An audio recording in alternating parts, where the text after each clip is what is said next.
Berawal dari sebuah kampung di pinggir utara Bekasi yang bernama Ujung Malang sebagai cikal bakal Ujung Harapan.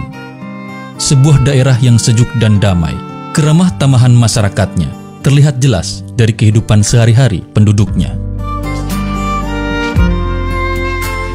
Di antara sekian banyak penduduk yang tinggal di kampung tersebut, terdapat sebuah keluarga yang sangat harmonis, rukun, dan taat beragama.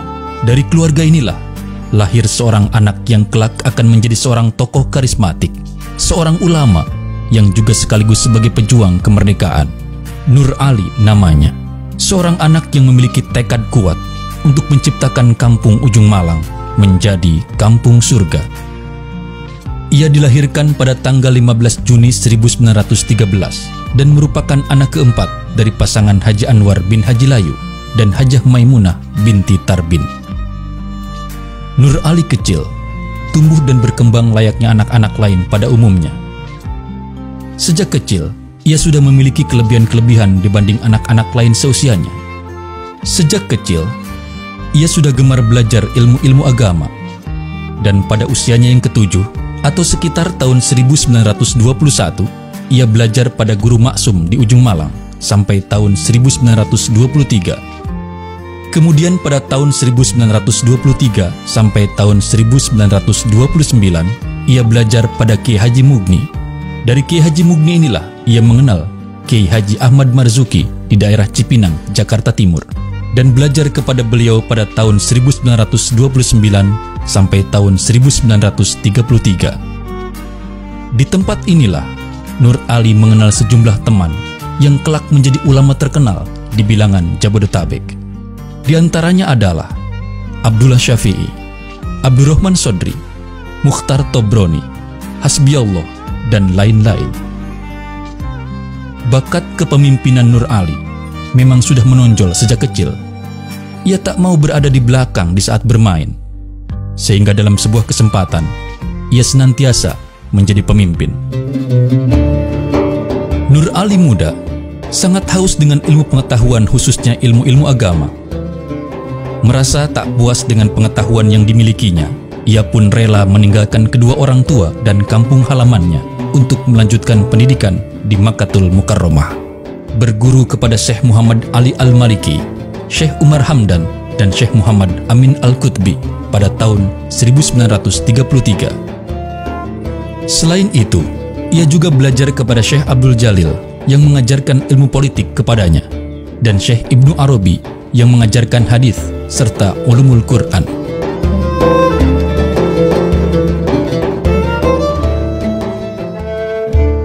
Setelah cukup lama ia mereguk ilmu pengetahuan di tanah kelahiran Nabi Muhammad SAW itu, Nur Ali kembali ke kampung halamannya awal tahun 1940. Kemudian ia membuka pengajian di masjid di samping rumahnya.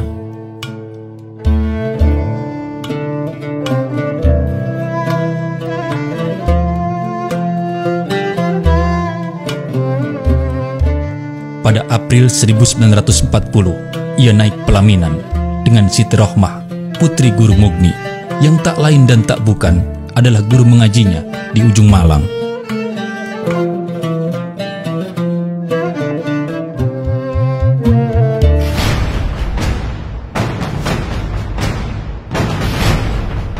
Tak lama kemudian, bala tentara Jepang masuk ke Indonesia. Kebijakan politik yang baru ini adalah merangkul umat Islam karena mereka melihat bahwa umat Islam merupakan mayoritas di Nusantara.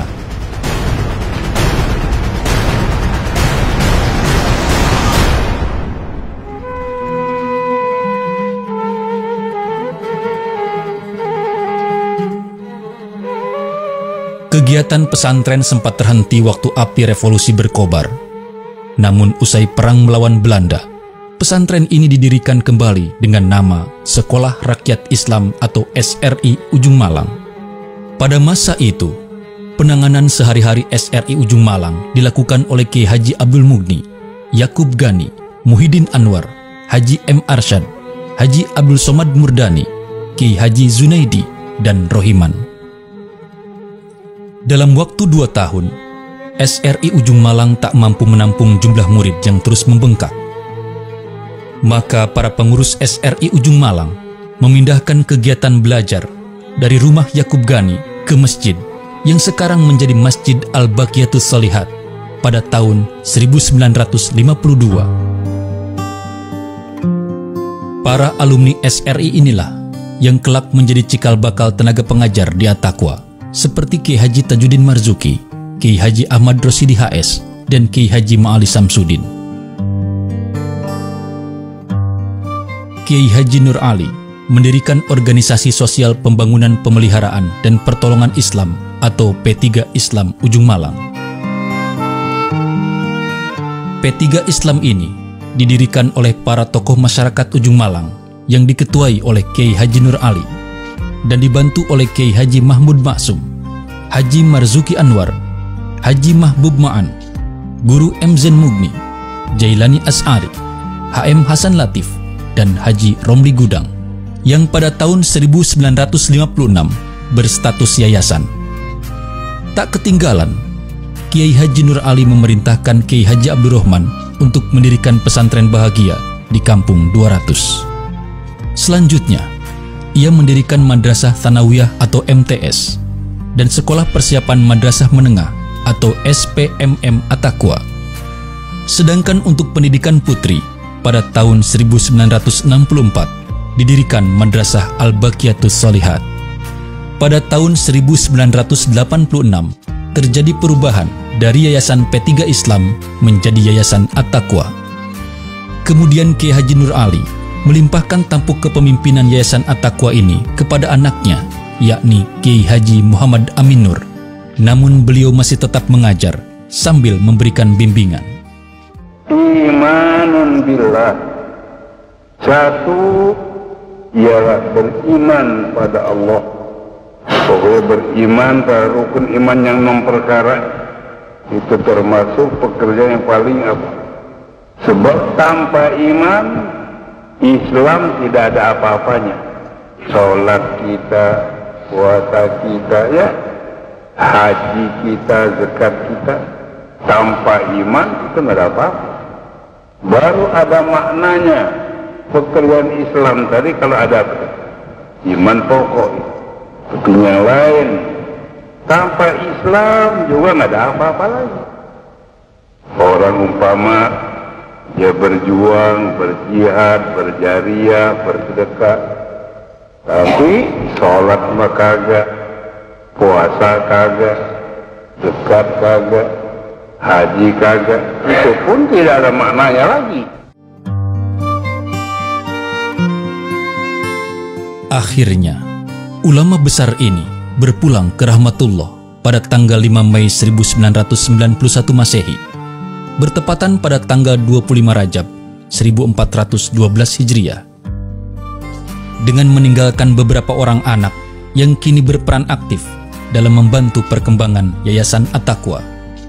Mereka adalah almarhumah Hajah Faridah Nur, Hajah Solihah Nur BA, Kiai Haji Muhammad Amin Nur MA, Hajah Atikoh Nur MA, Hajah Ulfah Nur SAG, Kiai Haji Nurul Anwar LC, Hajah Wardah Nur LC, Hajah Aisyah Nur, Hajah Abidah Nur LC, dan Hajah Mahmudah Nur LC.